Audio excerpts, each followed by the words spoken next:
Halo, salam kenal. Perkenalkan, nama saya Yanti, dosen program studi pendidikan fisika, Fakultas Ilmu Pendidikan Teachers College, Universitas Pelita Harapan, Lipo Village. Pada kesempatan kali ini, saya akan menjelaskan salah satu mata kuliah yang saya hampir, yaitu Apologetika Kristen. Adapun tujuan daripada penjelasan ini sebagai bentuk unjuk kerja daripada pelaksanaan Tridharma perguruan tinggi di bidang pengajaran. Yuk kita simak di dalam. Adapun mata kuliah Apologetika Kristen diajarkan kepada mahasiswa tingkat kedua atau di semester yang keempat. Nah, mata kuliah ini terdiri atas 16 kali pertemuan, di mana setiap sesi berlangsung 2 kali 50 menit. 16 pertemuan ini sudah termasuk ujian tengah semester dan juga ujian akhir semester yang dilakukan dalam bentuk praktek debat. Nah, di dalam keseluruhan pertemuan ini, mahasiswa akan mendapatkan tentu saja berbagai hal. Yang pertama yaitu pengetahuan atau landasan teori, tetapi yang kedua mereka juga diberikan kesempatan untuk berkonsultasi di dalam penyusunan makalah, serta persiapan untuk melakukan praktek debat. Mata kuliah Apologetika Kristen merupakan suatu studi yang membahas dasar-dasar iman Kristen dalam menghadapi berbagai tantangan iman Kristen dan bagaimana kemudian meresponi tantangan tersebut dengan benar. Misalnya, adanya problem mengenai kejahatan, sekularisme, evolusionisme, pluralisme, dan isu yang lain, yang lain lagi. Maka apologetika Kristen bukan hanya sekedar ilmu, tetapi juga adalah seni di dalam mempertahankan iman Kristen. Titik acuan daripada studi mata kuliah ini adalah bagaimana untuk menjawab mengapa aku percaya apa yang aku percaya.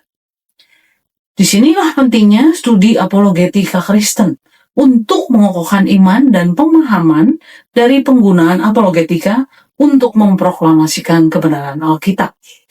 Perkuliahan ini menyajikan suatu pengantar untuk menggali lebih dalam di dalam apologetika Kristen dan relasinya dengan studi teologi, pelayanan, dan penginjilan. Kuliah ini juga memberikan penekanan pada pemahaman isu-isu Kristus di dalam apologetika, daripada hanya mempelajari metode-metode apologetika saja. Jadi mahasiswa akan belajar banyak dalam bagaimana mereka mempertahankan akan iman kepercayaan mereka sebagai orang Kristen. Adapun di dalam mata kuliah Apologetika Kristen, mahasiswa akan mempelajari beberapa topik besar yang penting. Dimulai dari 3 pendekatan di dalam melakukan apologetika. Tentu saja dengan menekankan pendekatan reform, yaitu presuppositional apologetics. Kemudian mahasiswa juga akan mempelajari secara khusus apa itu Christian worldview dan bagaimana pentingnya worldview seseorang yang sangat menentukan bagaimana mereka berapologetika. Setelah itu kita akan masuk ke dalam 4 kerangka besar berapologetika yang dimulai dengan grid pertama, yaitu one truth atau satu kebenaran. Lalu yang kedua, two theories of truth atau 2 teori kebenaran. Lalu yang ketiga yaitu 3 tests of worldview atau 3 cara untuk menguji worldview. Dan yang terakhir atau grade keempat yaitu 4 points of framework, yaitu 4 kerangka kerja yang diterapkan di dalam setiap isu-isu apologetika yang dijumpai. Terdapat 4 capaian pembelajaran lulusan yang hendak dicapai melalui mata kuliah Apologetika Kristen. Yang pertama di dalam hal pengetahuan, yaitu mahasiswa diharapkan menguasai konsep teoritis pedagogi dan konsep pengetahuan dalam bidang studi agama Kristen yang mencakup ide sentral, metodologi, batasan, miskonsepsi umum berdasarkan wawasan dunia Kristen yang alkitabiah. Yang kedua, di dalam hal sikap, mahasiswa diharapkan menjunjung tinggi nilai kemanusiaan dalam menjalankan tugas dan tanggung jawabnya berdasarkan agama, moral, dan etika, serta bagaimana mahasiswa mampu menginternalisasi nilai norma dan etika akademik. Yang ketiga, berkaitan dengan keterampilan khusus, mahasiswa mampu merencanakan, melaksanakan, dan mengevaluasi pembelajaran yang bersifat interdisipliner dan transdisipliner agama Kristen dengan pendekatan siswa aktif, yaitu dengan memanfaatkan berbagai sumber belajar, media pembelajaran berbasis iptek, dan potensi lingkungan setempat sesuai standar proses dan mutu. Adapun capaian pembelajaran mata kuliah dari mata kuliah Apologetika Kristen ini ada 4. Yang pertama, mahasiswa mampu mengelola Apologetika Kristen sebagai satu cara intelektual untuk menjelaskan iman Kristen terhadap berbagai dan beragam isu yang menyerang kekristenan dengan mengevaluasi berbagai worldview sesuai dengan Apologetika Reform. Yang kedua, mahasiswa mampu mengintegrasikan wawasan dunia Kristen Alkitabiah melalui ujian tertulis dengan tepat tentunya. Yang ketiga, mahasiswa mampu merancang argumentasi apologis yang alkitabiah dan rasional melalui naskah akademis apologetika sesuai dengan kriteria rubrik. Yang keempat atau yang terakhir, mahasiswa mampu merumuskan apologia Kristen atas isu-isu utama di dalam kekristenan di dalam bentuk debat apologetika sesuai dengan kaidah apologetika reform, yaitu presuppositional apologetics sesuai dengan rubrik. Terdapat 5 buku referensi utama yang digunakan di dalam mata kuliah ini. Yang pertama yaitu Christian Apologetics dari Cornelius Van Til yang diterbitkan di Philipsburg dari penerbit Presbyterian dan Reform Publishing pada tahun 1975. Yang kedua adalah buku Konflik Wawasan Dunia karangan Ronald Nash yang sudah diterjemahkan ke dalam bahasa Indonesia dan diterbitkan oleh penerbit Momentum di Surabaya. Ketiga yaitu Christian Apologetics, An Anthology of Primary Sources, diedit oleh Caldon A. Swice dan Chad V. Meister, diterbitkan di Grand Rapids, Michigan oleh penerbit Zondervan pada tahun 2012. Christian Apologetics Past and Present, ini adalah sumber yang keempat, A Primary Source Reader, volume 1 dan 2. Editornya William Edgar dan K. Scott Olipin, diterbitkan di Wheaton College, Illinois oleh Crossway di tahun 2010. Dan sumber utama yang terakhir yaitu Quo Vadis Pendidikan Kristen Berbasis karangan Elia Wibowo dan Chandrahan di dalam buku Pendidikan Perwawasan Dunia Kristen Bunga Rampai yang diedit oleh Dharma Gustiar Baskoro dan Philips Iman Heri Wahyudi, diterbitkan di Tangerang UPH Press pada tahun 2024. Tahapan pelaksanaan pembelajaran di dalam kelas ini terdiri dari sebelum, sedang, dan sesudah, di mana ada alokasi waktu 100 menit untuk sesi sinkronus atau sedang berjalan. Tetapi itu tentu saja didahului dan nanti setelahnya juga mahasiswa punya alokasi waktu 120 menit sebelum dan sesudah kelas sinkronus. Di mana sebelum kelas sinkronus berjalan selama 120 menit, mahasiswa diberikan tugas untuk membaca dulu bahan yang nanti akan dipelajari di kelas. Dan mereka juga bisa mengeksplorasi berbagai bahan-bahan yang diberikan oleh dosen. Nah, di dalam kelas tentu saja mereka berinteraksi dengan dosen, menerima pengajaran, berdiskusi, mengerjakan kuis, dan berbagai aktivitas lainnya. Nah, untuk kegiatan setelah kelas sinkronus, maka mahasiswa akan diberikan kesempatan untuk mengulang, mereview kembali apa yang mereka kerjakan, yang sudah mereka pelajari, tetapi juga kemudian mulai mengerjakan daripada tugas-tugas perkuliahan yang diberikan. Nah, semua bahan-bahan, resource yang dibutuhkan, template, dan semua bahan-bahan yang dibutuhkan di dalam pengerjaan tugas itu telah tersedia di dalam LMS UPH atau Learning Management System di dalam bentuk platform Moodle. Ini semua tentunya bisa diakses secara bebas oleh mahasiswa sehingga mereka tidak akan ketinggalan bahan apapun. Selain itu kami juga menggunakan Microsoft Teams termasuk juga di media-media sosial yang lain seperti WhatsApp untuk terus menjaga komunikasi antar dosen dan mahasiswa. Penilaian mata kuliah Apologetika Kristen terdiri dari 2 unsur besar. Yang pertama adalah ujian tengah semester. Bobot untuk UTS ini sebesar 40%. Nah, bentuk daripada UTS ini adalah ujian tertulis yang mencakup materi dari pertemuan kedua sampai ke-9. Unsur besar yang kedua di dalam penilaian mata kuliah Apologetika Kristen adalah ujian akhir semester. Bobot yang diberikan untuk UAS adalah 60%.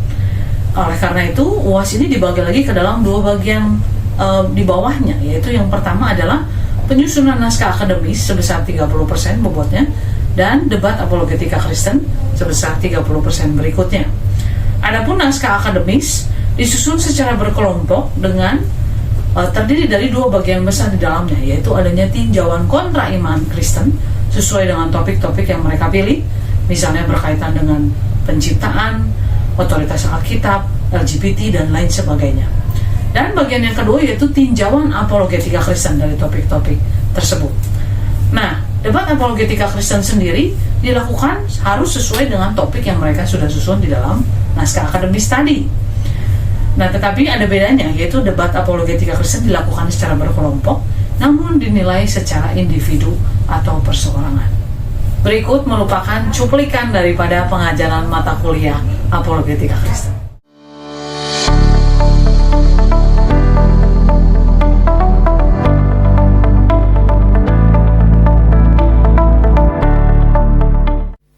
Selamat sore mahasiswa dan mahasiswi semuanya, apa kabarnya?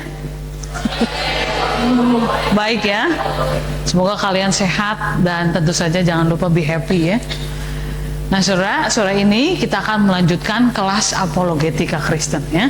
Ini adalah pertemuan kedua dan kita akan membahas lebih jauh lagi. Setelah minggu lalu kita sempat membahas apa sih sebenarnya apologetika ya. Kenapa hal itu penting di dalam kita itu beriman, mengekspresikan iman kita sebagai orang Kristen. Nah hari ini kita akan masuk lebih jauh untuk membahas bagaimana sebenarnya melakukan apologetika atau apa saja pendekatan yang ada di dalam apologetika ya.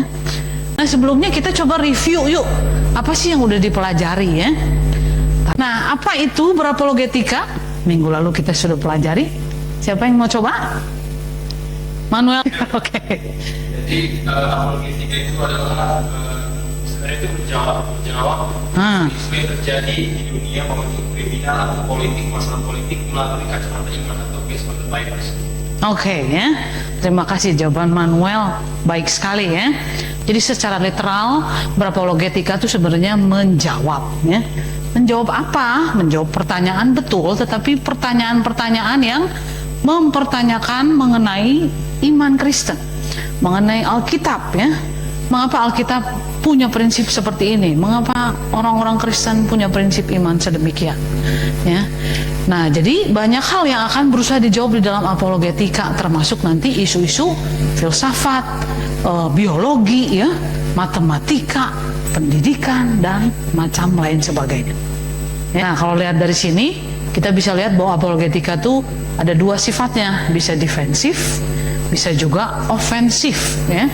Jadi sebetulnya kalau kita melihat ya saudara ya, di dalam kita mempelajari berbagai kelas-kelas teologi ya, doktrin-doktrin kekristenan itu semua ada di sini. Nah, defense ini tentu adalah untuk membela. Ada kalanya kita perlu membela iman Kristen ya. Tapi mungkin tidak selalu kita juga meresponi dengan tepat ya, atau bereaksi dengan tepat saudara ya. Nah, jadi defense juga ada. Teologi, makanya kita belajar kelas-kelas MIT ya. Misi, saudara, orang-orang yang menginjili, kalian disebut guru misionari ya. Nah, penginjilan itu sebenarnya adalah berapologetika, karena kita sebenarnya sedang mengekspresikan keyakinan iman kita kepada orang-orang yang belum mengenal Tuhan ya.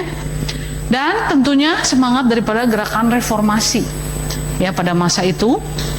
Kalau kita kenal Calvin, ya Martin Luther, Zwingli, dan semua tokoh-tokoh reformasi, sebenarnya tujuan mereka adalah untuk memperjelas dan menjawab tantangan-tantangan yang muncul ya. Nah, memang waktu itu mereka kan menjawab daripada beberapa permasalahan yang timbul di gereja Katolik ya. Mereka berusaha menyatakan apa yang benar. Kekristenan itu sebenarnya seperti apa? Bagaimana mereka melihat Alkitab? Nah, itu adalah bentuk daripada apologetika. Tetapi yang penting adalah saya pikir yang kelima ini saudara ya, yaitu berapologetika sebenarnya adalah ungkapan kasih kita. Kalau kita mengasihi, maka kita itu ingin menyatakan kebenaran. Nah, hari ini kita akan lanjutkan dengan melihat bagaimana sih metode berapologetika ya. Apa saja pendekatan-pendekatan di dalam melakukan apologetika. Jadi saudara, yang pertama evidensialis ya. Nah, di kelompok evidensialis ini ada dua lagi subnya, yaitu klasikal dan historikal. Lalu yang kedua experientialis. Seperti dari katanya, experience artinya pengalaman ya. Jadi ini kalau tadi dari bukti, evidence, kalau ini dari pengalaman. Dan yang ketiga bicara presuposisionalis. Nah, ini mungkin yang agak asing ya, tapi nanti kita akan melihat apa itu sebenarnya presuposisi. Nah, mereka punya dua sub lagi di bawahnya, yaitu revelational dan rasional. Jadi kelompok yang menekankan mengenai pewahyuan dan rasio. Kita masuk ya. Nah, yang pertama evidensialis ya. Nah, saudara, ini ketiga ini bagian daripada ini ya, meta apologetics. Jadi ada metodenya, ada konsepnya, ada pendekatannya untuk masing-masing ketiga ini ya. Yuk kita lanjutkan. Evidensialis. Jadi evidensialis itu melihat bahwa manusia adalah keberadaan yang rasional. Jadi bagaimana mereka mendekati kebenaran? Ya karena mereka punya rasio, mereka menggunakan rasio itu ya. Jadi mereka bisa memahami kebenaran dengan rasio ya. Nah, rasio itu kan membawa kepada kita berbagai evidence ya. Oh, kalau gini begini gitu ya. Kenapa sih terjadi inflasi misalnya ya, saudara ya? Teman-teman dari ekonomi itu semua bisa dijelaskan dengan rasio, saudara. Orang teman-teman kita di ilmu eksakta ya. Kenapa terjadi banjir misalnya? Karena debit air atau aliran airnya kenceng gitu ya, saudara. Jadi banyak sekali sebenarnya ilmu yang berdasarkan evidence ini, saudara. Ya, bukti yang sebenarnya bisa kita jelaskan secara rasional dan logis. Maka mereka melihat manusia itu begini. Nah, lalu dikaitkan dengan yang keduanya. Maka di dalam kita itu merumuskan apologetika ya, haruslah berbentuk argumen yang rasional dan evidensial. Berarti argumen yang logis, rasional kan, dan argumen yang evidensial yang bisa dibuktikan. Nah, baru dari situ mereka percaya ya seseorang itu akan membentuk kepercayaannya, imannya tuh dari hal-hal seperti itu. Jadi segala sesuatu berarti harus bisa dijelaskan dengan rasio dan bukti atau kenyataan. Nah, dari situ kita mulai mikir ya, apakah iman semuanya bisa dibuktikan, bisa dilogikakan gitu ya. Yuk kita lihat lebih lanjut. Ada 3 kelompok ya. Klasik, historis, tadi di depan disebutkan. Ada lagi yang ketiga, kumulatif atau gabungan keduanya. Jadi klasik ini menekankan 2 langkah, pendekatannya 2 langkah. Nah, ini yang paling sering dipakai. Tokohnya antara lain ini William Lane Craig, Norman Geisler, dan R.C. Sproul. Ini tokoh-tokoh yang sepanjang kita belajar itu akan dengar nama ini, saudara ya. Apalagi William Lane Craig, dia salah satu yang sangat sering menggunakan evidensialis. Ya. Yang kedua historis, saudara ya. Jadi seperti katanya historis, maka dia menggunakan bukti sejarah. Ya, selain bukti evidence yang kita bisa temukan dalam hidup sehari-hari, sejarah, dokumen sejarah juga adalah bukti atau evidence ya. Maka ini disebutnya one step. Kenapa? Karena hanya menggunakan ya pakai sejarah aja begitu, data ya. Tokohnya ini Habermas, McDowell, dan Montgomery. Nah, sekarang yang ketiga. Nah, kumulatif adalah gabungan dari keduanya ya. Jadi selain memakai two step ya, nanti kita lihat contohnya, tetapi dia juga menggabungkan dengan bukti-bukti historis. Jadi makanya disebutnya many step ya. Feinberg dan Swinburne. Nah, mari kita lihat contohnya, Sir. Two step approach ya. Ini sesederhana menggunakan rumus logika yang paling sederhana sebenarnya, yaitu apa? Jika P maka Q. Ya, kita pakai contoh supaya lebih jelas. Contoh, jika hujan maka tanah basah. Nah, sekarang fakta yang ditemukan, tanah itu basah. Maka kesimpulannya, maka pasti tadi hujan ya. Nah, saudara, ini kita mulai mikir ya. Oh iya juga ya. Jadi kayaknya menyimpulkan suatu kebenaran gitu ya, kayaknya nggak bisa kalau hanya memakai prinsip sesederhana ini ya. Nah, kita pakai contoh yang lebih teologis. Nah, ini diambil dari sebuah perdebatan, saudara ya, di mana kelompok orang-orang ini tuh ingin mendefinisikan Yesus itu sebenarnya siapa. Nah, maka mereka mulai dengan prinsip begini. Manusia, katanya ya, di dunia ini tuh ada manusia yang lahir tanpa punya ayah atau ibu. Atau ada juga yang keduanya tidak punya ya. Nah, tetapi manusia seperti ini, apakah otomatis berarti dia itu bersifat ilahi ya, atau divine ya, atau bisa disebut Tuhan ya? Tidak. Gak setuju karena Agnes.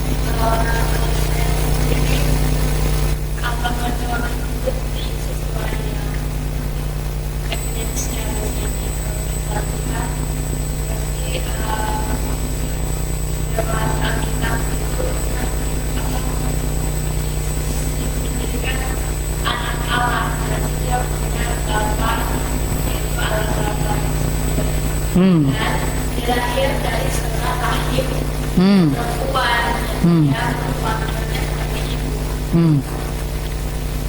Jadi berarti Yesus itu punya ayah, punya ibu nggak? Hah?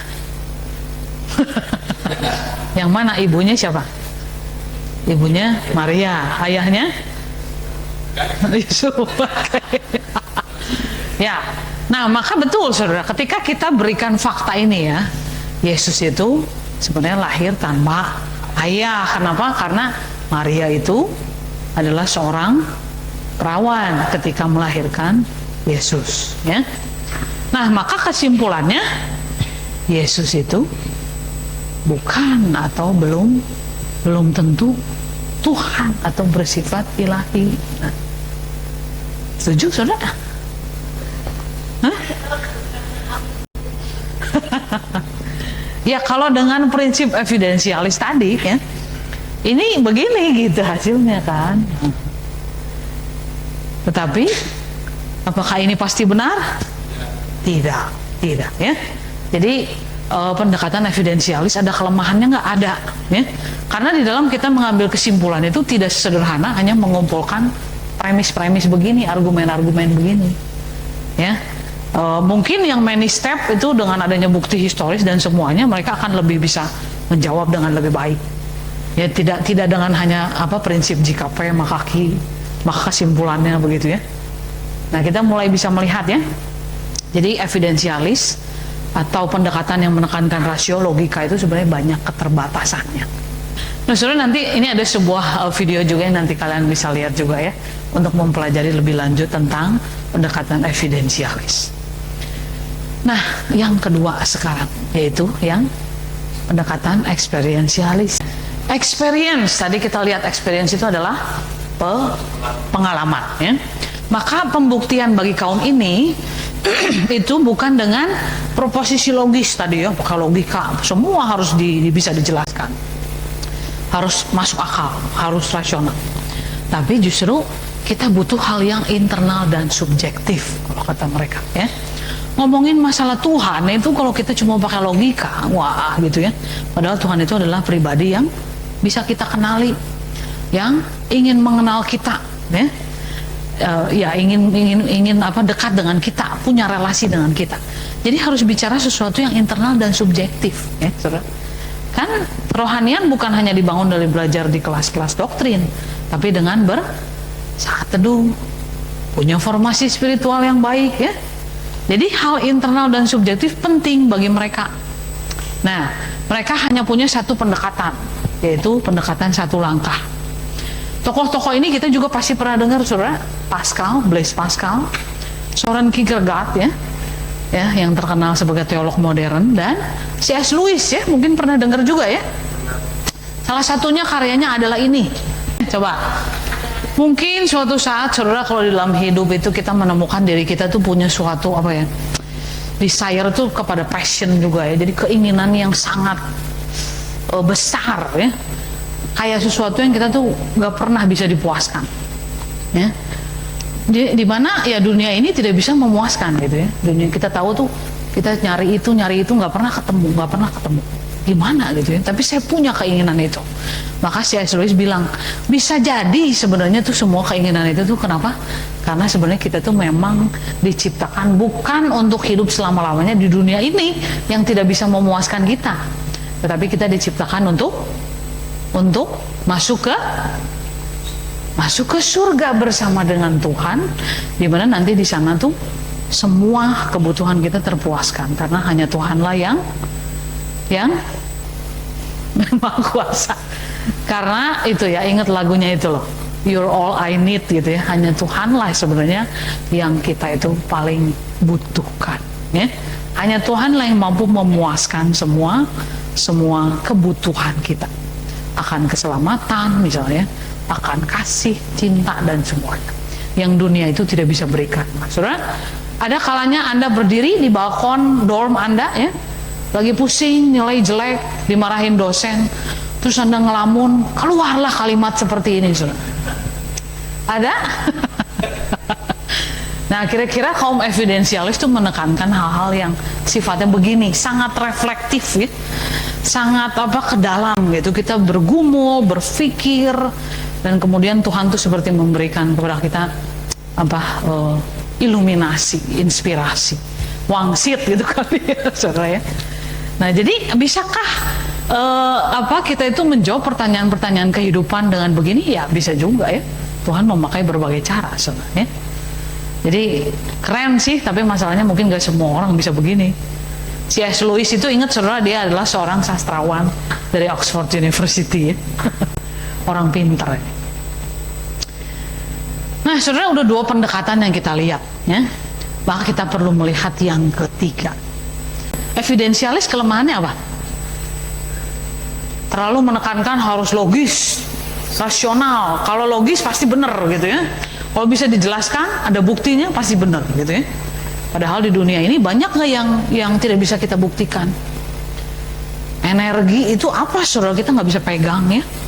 Meskipun rumusnya banyak energi, teman-teman fisika, tapi kita nggak bisa menjelaskan sebenarnya energi itu apa gitu ya. Orang kok bisa punya energi banyak, tapi ada juga orang yang tidak punya energi gitu. Apakah itu tergantung dari nasi yang dia makan? Enggak juga ya. Dia makan banyak tapi dia lagi patah hati, dia lagi tidak berenergi bisa. Itu susah dijelaskan, saudara. Nah, jadi di dunia ini tidak semua harus berdasarkan evidence, nggak bisa juga. Bagaimana dengan iman ya? Nah, bagaimana dengan pengalaman tadi yang sifatnya subjektif, emosional itu? Apakah selalu benar pengalaman experience? Tidak ya, Agnes ya. Karena pengalaman tiap orang itu bisa beda ya. Bisa beda ya. C.S. Lewis pengalamannya gitu. Kita lain lagi. Apakah setiap pengalaman itu bisa menjadi kebenaran teologi begitu? Tidak, karena sifatnya subjektif. Atau saudara kalau lihat dari sini ya, dosa itu sebenarnya sudah mencemari logika maupun pengalaman atau emosi manusia. Sehingga kedua pendekatan ini tuh akan berbenturan ke sini ya. Dosa manusia yang mencemari itu semua. Sepintar-pintarnya orang, dosanya tuh pasti akan mempengaruhi.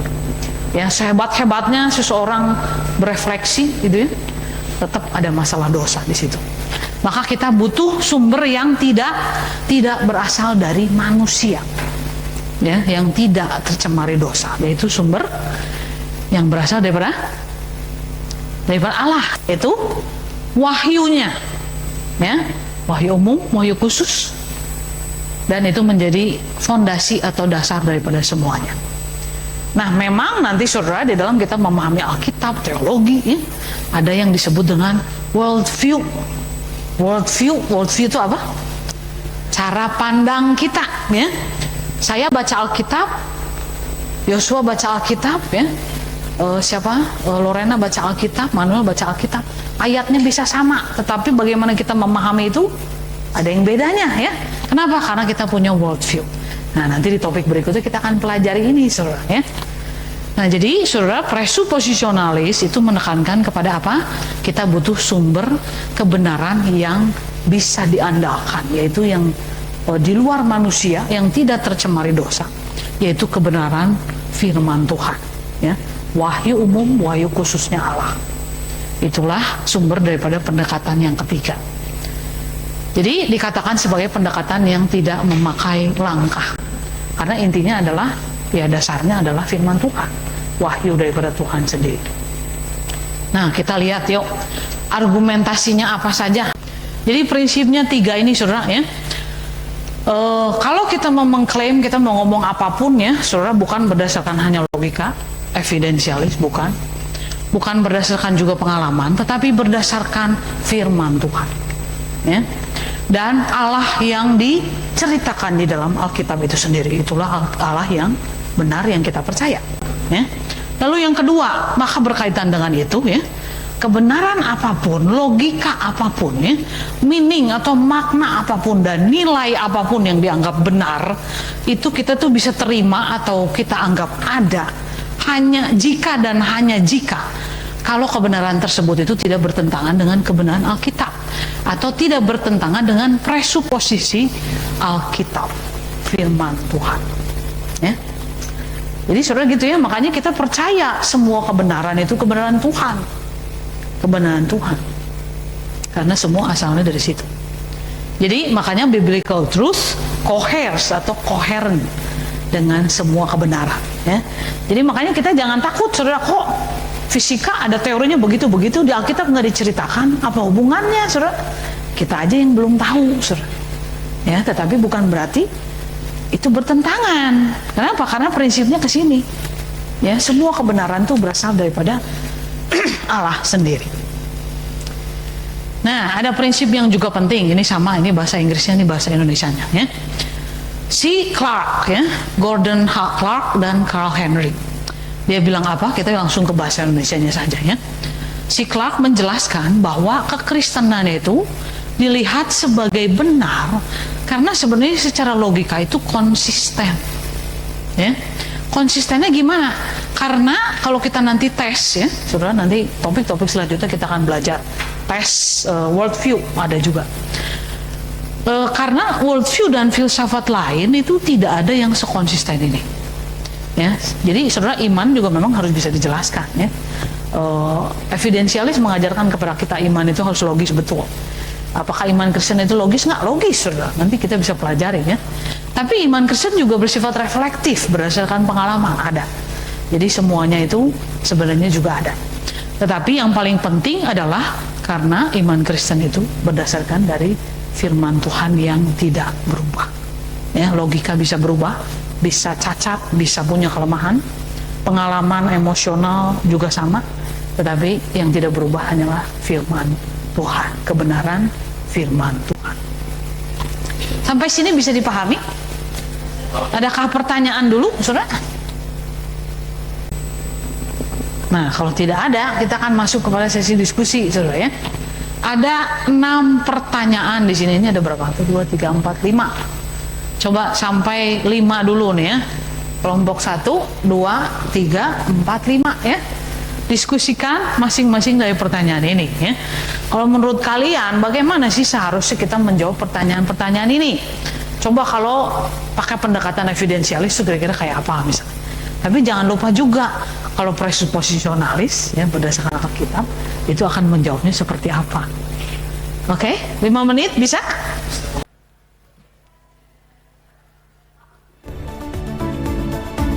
Demikianlah video ini saya susun sebagai bentuk daripada unjuk kerja pelaksanaan Tridharma perguruan tinggi di bidang pengajaran. Terima kasih atas perhatian dan atensi yang diberikan, sehingga saya boleh mempresentasikan apa yang saya lakukan di bidang pengajaran. Terakhir, saya ucapkan terima kasih kepada tim pengurus dan tim penilai.